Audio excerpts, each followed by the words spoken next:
একটা yes no reading করব। যে যার ইনটিউশন অনুযায়ী কার্ড চুজ করবে। আমি বাস নিজের প্রশ্নটাকে মনে মনে বলবে, আমি বাস ইয়েস অর নোতে দেবো আনসার। তুমি দুটো কার্ড নিচ্ছি, যার যেটা প্রশ্ন সে সেটা মনে মনে বলবে। আমি বাস দেখবো যে আনসার কি আসছে, ইয়েস অর নো।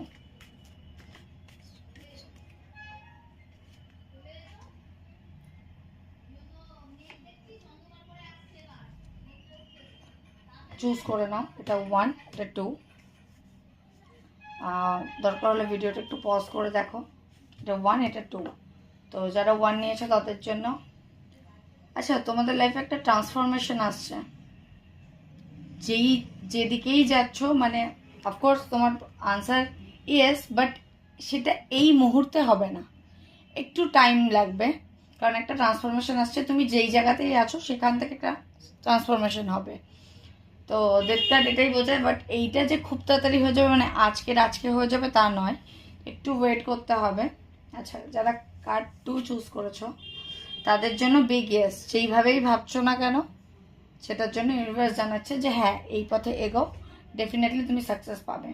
দুটো কার্ডই পজিটিভ, তো কারোর মন খারাপ করার ব্যাপার নেই। এটার জন্য একটু টাইম লাগবে কার্ড 1-এর জন্য, আর কার্ড 2-এর জন্য এখনই ইয়েস। ভালো লাগলে লাইক, শেয়ার, কমেন্ট করো।